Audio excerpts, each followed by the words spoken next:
সুপ্রিয় বন্ধুরা, আজকের এই অপরাহ্নে আবারও আপনাদেরকে আমার চ্যানেল থেকে শুভেচ্ছা এবং অভিনন্দন জানাই। নিশ্চয় বন্ধুরা, আপনারা সকলেই ভালো আছেন। আমি আমার এই চ্যানেল থেকে এমপিওভুক্ত শিক্ষকদের দুঃখ দুর্দশার কথা তুলে ধরি এবং সরকারের উচ্চ পর্যায় থেকে কোনো সংবাদ যদি আসে সেটা আমি আপনাদেরকে জানিয়ে দিই। তো ইতিমধ্যে আমার এই চ্যানেলের, আমার এই পরিবারে যারা সদস্য হয়েছেন প্রত্যেকে জানাই শুভেচ্ছা এবং অভিনন্দন। যারা এখনও আমার এই পরিবারে বা চ্যানেলের সদস্য হন নাই তাদের প্রতি আমার আহ্বান থাকবে, আপনারা অবশ্যই আমার ভিডিওগুলো দেখবেন এবং চ্যানেলটি সাবস্ক্রাইব করে আমার পাশে থাকবেন। যাক বন্ধুরা, কথা না বাড়িয়ে চলুন মূল কথায় আসি। তো বন্ধুরা, আপনারা সকলে জানেন আজকে এসএসসি এবং সমমানের পরীক্ষার ফলাফল প্রকাশিত হয়েছে। মাননীয় শিক্ষামন্ত্রী ফলাফল প্রধানমন্ত্রীর হাতে হস্তান্তরের মধ্য দিয়ে আজকের ফলাফলটি প্রকাশিত হয়। তো আমরা যতদূর জানতে পেরেছি, আজকে আমাদের মাদ্রাসা এবং কারিগরি বোর্ড সহ বাংলাদেশে সব মিলিয়ে আমাদের পাশের হার আমরা যেটা জানতে পেরেছি 83.04%। এবং আমরা যেটা জানতে পেরেছি যে আমাদের যশোর শিক্ষা বোর্ডে সবচেয়ে পাশের হার বেশি। আমাদের যশোর শিক্ষা বোর্ডে পাশের হার হচ্ছে 83.32%। এবং সবচেয়ে কম যে শিক্ষা বোর্ড সেটা হলো সিলেট শিক্ষা বোর্ডে 73.35%। এটা আমরা জানতে পেরেছি। অন্যান্য বোর্ডগুলো আছে, অন্তত সন্তোষজনক ফলাফল সকলেই করেছে। যাই হোক, আমি আমার এই ভিডিওর মাধ্যমে যে সকল শিক্ষার্থীরা আজকে কৃতকার্য হয়েছে তোমাদের জনকে জানাই শুভেচ্ছা এবং অভিনন্দন। এবং যারা তোমরা কৃতকার্য হতে পারো নাই তাদের উদ্দেশ্যে বলছি, তোমরা হতাশ হও না। আমরা একটা কবিতায় পড়েছি, একবার না পারিলে দেখো শতবার। সেখানে হয়তো শতবার দেখার দরকার হবে না, হয়তো তোমার একটি বিষয় ফেল হতে পারে, সেটা তুমি আগামীতে চেষ্টা করলে অবশ্যই তুমি উত্তীর্ণ হতে পারবে।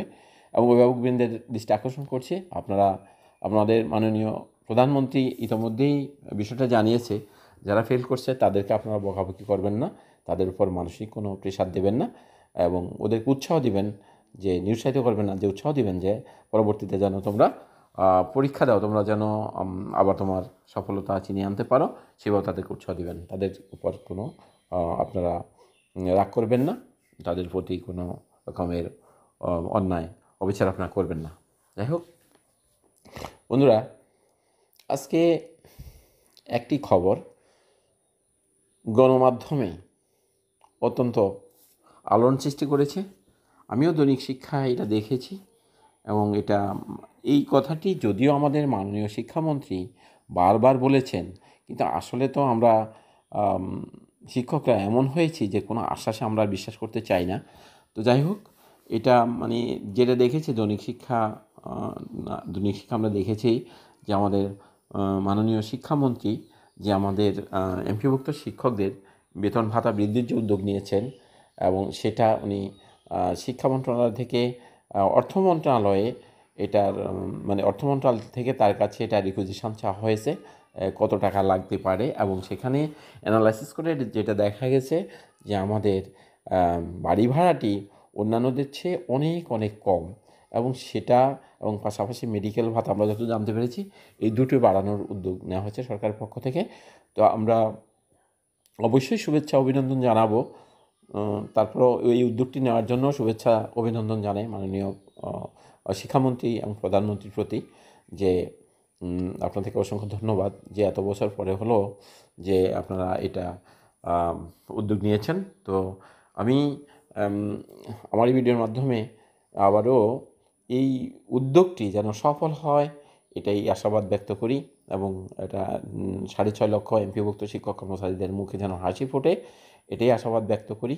এবং আমরা ইতিমধ্যে অনেক ধরনের ভিডিও আপনাদের সামনে দিয়েছি, যে ভিডিওতে আমি বলেছি যে আমাদের বেতন ভাতা বৃদ্ধির বিষয়ে কাজ চলছে, কিন্তু আপনারা অনেকে বিশ্বাস করেননি, অনেকে অনেক রকম কমেন্ট করেছেন। তো বন্ধুরা, আপনারা কমেন্ট করতে, তবে আপনারা শিক্ষক এটা কিন্তু মাথায় রাখবেন। এখন আপনারা যে কমেন্টটি করবেন এই কমেন্টটি যেন ইতিবাচক হয়। এবং আপনারা বলেন, আমি যদি কোনো ভুল তথ্য প্রচার করে থাকি সেটাও আপনারা কমেন্টে লিখবেন, সমস্যা নেই। কিন্তু যেটা আমি অবশ্যই আজকে পেয়েছি, আপনারা গণমাধ্যমে দেখেছেন, সেই বিষয়গুলো আমি কথা বলছি। এবং যদি এমন হয় তাহলে আমি বলবো জয় হোক টানা 4 বারের উন্নয়ন সরকারের, জয় হোক আওয়ামী লীগ সরকারের, জয় হোক শিখন বান্ধব সরকারের, যদি এমন কিছু হয়ে থাকে। তো এটা আমি মনে করি এটা যেহেতু দৈনিক শিক্ষা এসেছে এবং এটা অনেক যাচাই বাছাই করে কিন্তু বিষয়টি গণমাধ্যমে এসেছে, অবশ্যই এটা বাস্তবায়ন হবে। এবং আমি চাই এটা যেন বাস্তবায়ন হয়, আমরা শিক্ষকরা যেন দেখতে পারি এর প্রতিফলন। এবং আরেকটি বিষয়, বন্ধুরা, আপনারা সকলেই কিন্তু চিন্তিত ছিলেন যে আসলে আমরা আবার শনিবার ক্লাস করা শুরু করেছি, যেটা কারিকুলার অংশ বিষয় ছিলেন। কিন্তু আমার মাননীয় শিক্ষামন্ত্রী একটি কথা বারবারই বলেছেন, অত্যন্ত দাবদাহের কারণে কিন্তু শিক্ষা প্রতিষ্ঠান যেহেতু আমাদের কিছুদিন বন্ধ ছিল, যে কারণে আমাদের শিখন ঘাটতিটি পোষানোর জন্য কিন্তু আমাদের শনিবার এই ক্লাসটি। উনি বলেছেন এটা নিয়ে আপনাদের কোনো চিন্তার কোনো কারণ নেই, এটা কিন্তু অবশ্যই অন্তত আমরা যতদূর জানতে পেরেছি যে ঈদুল আজহার ছুটির পরেই কিন্তু এটা অলরেডি বন্ধ হয়ে যাচ্ছে, এটা আমরা জানতে পেরেছি আজকে গণমাধ্যমে। তো যাক বন্ধুরা, আপনারা সকলেই ভালো থাকবেন, আপনাদের সকলের মঙ্গল আমি কামনা করি। এবং আপনারা যে কাজে ব্রতী হয়েছেন অবশ্যই আপনারা এই কারিকুলামকে শতভাগ বাস্তবায়নের জন্য আপনারা সবাই চেষ্টা করবেন। আমিও শতভাগ চেষ্টা করে যাচ্ছি যেন কারিকুলামটি যেন বাস্তবায়ন হয়।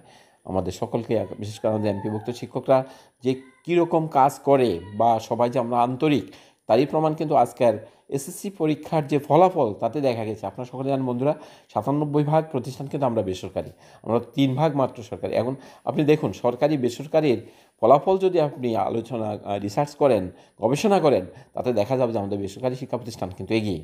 তো যাক, আমি কথা আর ফলো আপ করে বলতে চাই না, তারপরেও না বললে নয়, তাই বলেছি।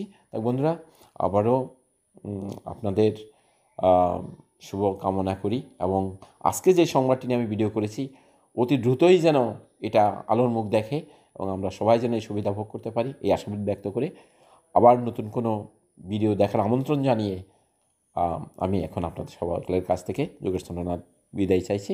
সবাইকে ধন্যবাদ।